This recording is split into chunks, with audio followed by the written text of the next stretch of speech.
What's up everyone, welcome back to a brand new video. Last time, we got to see what happened when Shallot actually met Giblet. Shallot was finally able to track his brother down, but something seemed off. He was actually a bad guy. They knew there was some malicious force lurking about, but they didn't know it was Giblet. This led to a battle between the brothers, which we'll be seeing more of in this part. For this video, let's hit a like goal of 3,000 likes. Once we hit that, I'll continue with another part of this series. Anyways, let's pick up from here. Giblet has transformed into a Super Saiyan. Not only are Piccolo and Shallot amazed by his power, but of course Giblet is amazed too. He's finally unlocked it, the next step to attaining the power that he needs. Slowly, he floats up into the air, sticking a hand out at Shallot. He charges a beam of energy in it, launching it right towards them. They're only barely able to dodge it, due to having instant transmission. And when they're out of the way, they see a massive explosion. That would have dealt some serious damage to them, if not killed them. Giblet's definitely grown a lot stronger. Even he's surprised at his own power.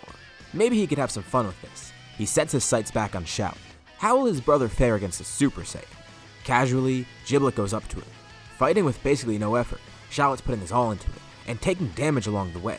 Every time Giblet hits him, it's like a truck. And he can tell his brother's not even trying. This is bad.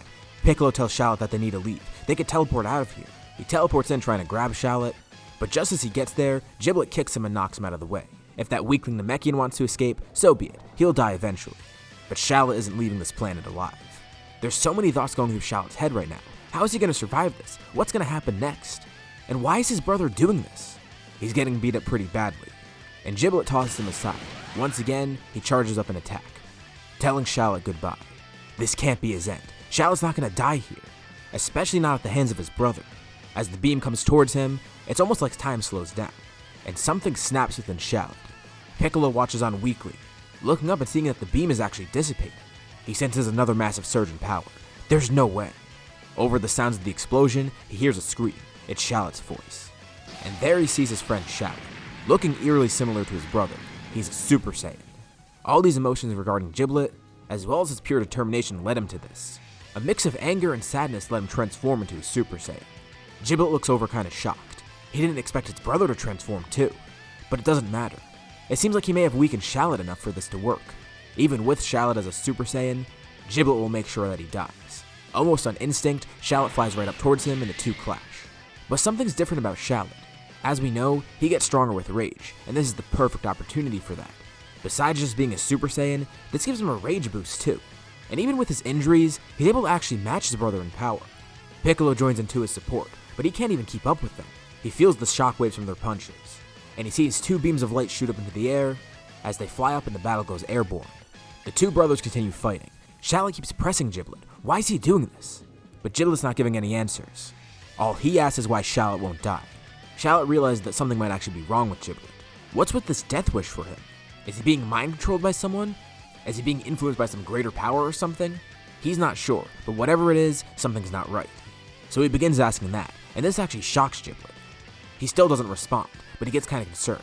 Crap, Shallot might actually know more than Giblet thought. And the tide of the battle begins shifting. As Shallot gets angrier and angrier, he begins pushing more and more. His attacks hit harder. He takes less damage from Giblet's attacks. His sheer determination and anger is powering him, driving him to new heights. If Giblet won't tell him what he wants, Shallot will just beat the information out of him. Giblet's not concerned though. He knows Shallot's not going to actually kill him. He's too weak-minded. Once Shallot drops his guard, Giblet will take the opportunity to kill his brother. Shallot hits Giblet with a powerful attack, sending him flying right into the ground below. Shallot flies downwards, beating Giblet on the ground. He asks again, what is going on here? He wants answers now. How are they here? What happened to them? And why is Giblet acting this way? Giblet's even back in his base form now. And it seems that Shallot's won. But not quite. He's actually fallen into Giblet's trap. Quickly, Giblet transforms back into a Super Saiyan, hitting his brother with a massive point-blank attack. This launches Shallot far away. And just as quickly as he did that, he drives his hand into the ground. Geysers of energy fly up, not only obscuring his location, but also defending him. The entire planet's shaking. As Shallot gets back up, Piccolo tells him what just happened. This was all a distraction by Giblet. It seems in a moment of desperation, he detonated the planet. They look around and can't find Giblet anywhere. He's suppressing his energy. He must have found a way to escape. Of course, this is no concern for Shallot or Piccolo. They have instant transmission, but Shallot's pissed off. He was so close to figuring out what's happening, and he had his brother right there. Is he actually as weak as Giblet was saying? He's starting to feel more and more self-doubt. He powers up again and begins flying away trying to find Giblet. But Piccolo teleports up into the air and grabs onto him. He tells Shallot he isn't thinking clearly. They need to leave right now or else they're going to be caught in the explosion and they'll die out in space. The planet is erupting pretty quickly, and Shallot takes one last moment to try and sense Giblet's energy. He can't find anything. He de-transforms and listens to Piccolo. The two place their fingers on their forehead, teleporting out of the area. They head back to King Kai's place, seeing if he has any answers, and he has none. The planet definitely did explode, and he can't sense Giblet either. He has been monitoring the entire fight. He felt it going on, and knew that things were getting tough. But this only reinforces Shallot's goal, making him more motivated. He'll get stronger, strong enough to face his brother and defeat him. For real this time. Next time he finds Giblet, it'll be the end of this battle. He'll get all the information he needs.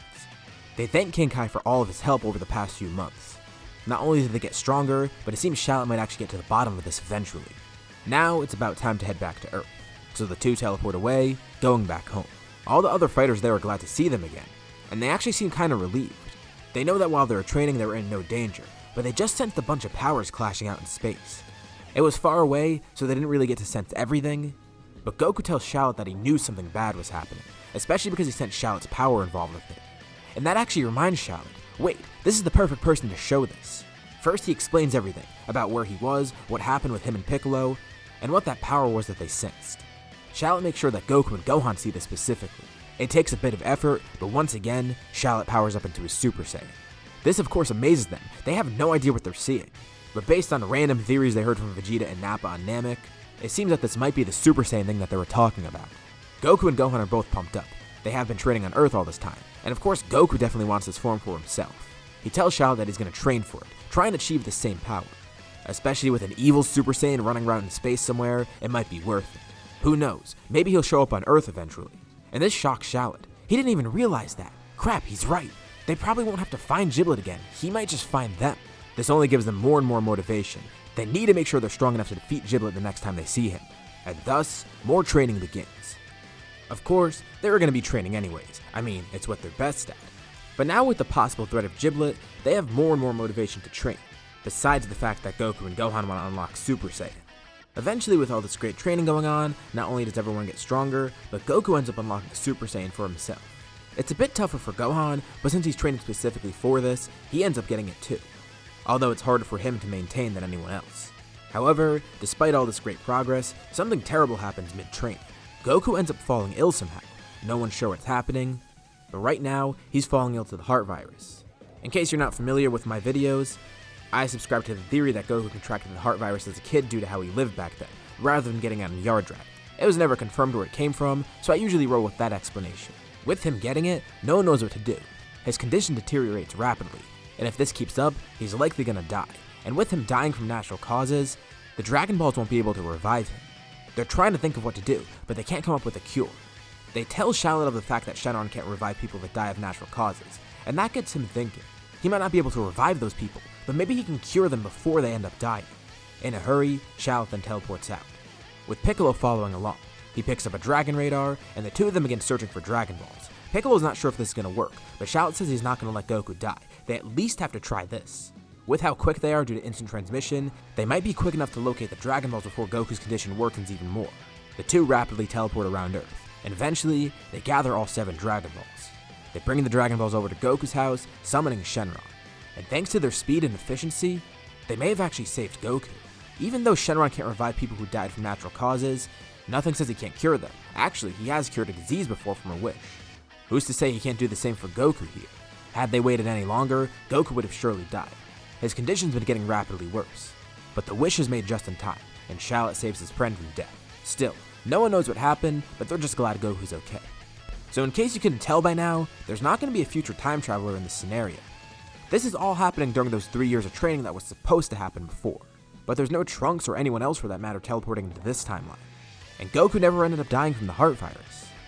But with Goku actually succumbing to this disease, it's pretty clear where we are in the story right now.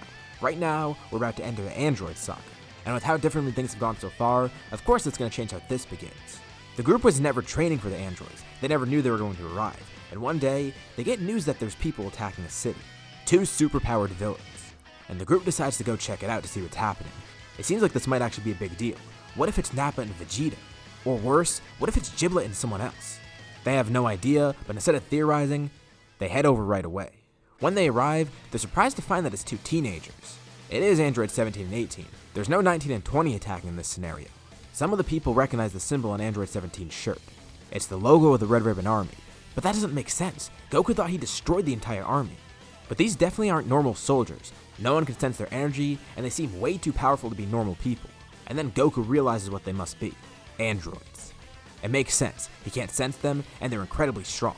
He has met a Red Ribbon android before. Since they know the Red Ribbon Army is bad news, they waste no time. Immediately, everyone jumps into battle. With 3 Super Saiyans and Piccolo there, it's actually a pretty good fight. The humans are able to help out too, but most of the work is done by those 4. Although remember, Gohan still doesn't really have a great control in Super Saiyan. And as for Goku, he only got it somewhat recently. He's not as strong nor as efficient with it as he usually is. And right now, Shallot's the strongest of the group.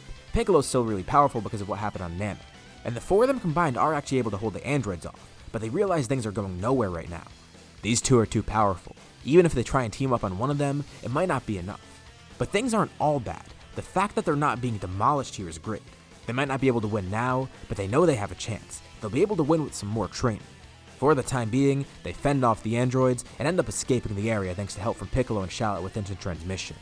They've come to learn who these 2 are, Android 17 and 18. And of course, during the battle, they learn their objective to kill Goku. Well, that at least helps them a bit. They know Goku's the main target, so if they know where Goku is, things will be bad. But in the meantime, they're probably going to still go around destroying cities and stuff. So they really need to work quickly to try and stop this. Also, there's an issue. Since they recently used the Dragon Balls to help cure Goku's heart virus, they don't have access to them right now. They have to be incredibly cautious. But Shallot's determined. He turns to Goku. He knows exactly what they must do. They need to become stronger. Well, yeah, that was pretty obvious, but Shallot thought it sounded cool to say. He wanted to give a nice triumphant speech. But he begins thinking of what they could do. If they had more time to train, it would have been so much better. But that gets Goku to think. Wait, time. If they need time, he knows exactly the place to go. The Room of Spirit and Time. They can get a year's training within a day. And also, I do want to address what's happening with Cell. Absolutely nothing. Without a time traveler, there's no time machine. And without a time machine, well, Cell never shows up in the past. Of course, present Cell is still being made, and maybe way down the line he'll pop up. But in this arc, they're actually going to be able to avoid Cell. Although, there is one more thing that I need to cover. I can't just not mention what's happening with Vegeta, Nappa, and Giblet. Out in space, Giblet is trying to locate more and more powers. He wants to gather more and more energy. And he also wants to test his limits and grow stronger as a fighter. The more he fights, the stronger he'll get. Let's also rewind a bit, back to right after Shallot and Giblet fought. Giblet's out in space trying to figure out what to do next. He could go to Shallot right now, but that might not be wise. Shallot's also a Super Saiyan, and he's definitely been training in the time since they've met. But he knows there's stronger people in space. Maybe he could find more people to fight to get stronger and gather energy. Or maybe he could hire some more minions. By now, he's realized that something's not right. If you remember from the first part, I mentioned that this story's not going to go the same way as the original story of Dragon Ball Legends. That would just be kind of boring if I copied everything from that. This is actually another timeline that branched off from that story, and one that wasn't intended to be created. This is a completely separate Shallot and Giblet, and even though Giblet has the same motives here, he realized that something's not right. There's no way he's in the right place. From what he learned from the Mastermind, things weren't supposed to be going this way. There should have been people from plenty of other timelines in the Tournament of Time, but it seems like just he and Shallot were sent here, at least as far as he knows. Maybe there are others here that will pop up eventually, and his goal right now is to search for more of them. There's gotta be some other villains out there, people that he could sick on Shallot, but also there might be other strong warriors from this timeline that actually are supposed to be here, and that gives him an idea. He did sense 2 other warriors before, 2 people that went to Earth to fight Shallot. It must be other Saiyans, so maybe his best bet would be to find them. He knows that they actually are here, so he does have a chance at finding them. That might be a great idea. He could fight them, see how strong they are, and maybe he could train them to be minions. He'll send them to Shallot, have them fight. They'll gather energy from the fight, and most importantly, this will give him an opportunity to swoop in and finally kill Shallot for good. He needs to try and get in contact with the Mastermind somehow though. Even though he has way more information than Shallot does, he's still left kind of in the dark. Things aren't going right here. Given the fact that timelines are being messed with, it kind of makes sense that things would have gone wrong somewhere. But this gets him thinking, maybe there's other timelines too. Others involved in the Tournament of Time. Besides just wanting to kill Shallot, he needs to get to the bottom of this somehow. He goes off on his journey to find Vegeta and Nappa. At the very least, he could occupy himself right now by doing this. And eventually after all of his searching, he does find the 2 of them. They're off on a random planet somewhere. The 2 of them have been training as well. They're glad that Frieza's dead, but they had nothing else to do in the meantime. And now that Giblet's shown up, well, of course everyone ends up fighting. And Giblet obviously wins, showing off Super Saiyan to both of them. It was weird enough to see another person that looked exactly like Shallot, and they learn it's his twin brother. But the weirdest part is that he's a Super Saiyan. Maybe he could teach them. Vegeta and Nappa now have a new goal. They need to get Super Saiyan as well. And with that, we'll leave up here for now. So, what do you guys think is going to happen in the next part? What'll happen with the androids? And more importantly, what'll happen with Giblet and his crew? Leave any thoughts and suggestions in the comments below. I'll be sure to check them out to see what you guys think. As always, if you liked the video, be sure to drop a like. And let's try to hit that like goal from the beginning of the video so we get another part of this series. If you haven't already, why not subscribe? As well as hitting the bell icon so you're notified about any future parts of this What If, or any other videos that I upload on my channel. Anyways, thank you all for watching, and I'll see you all in my next video.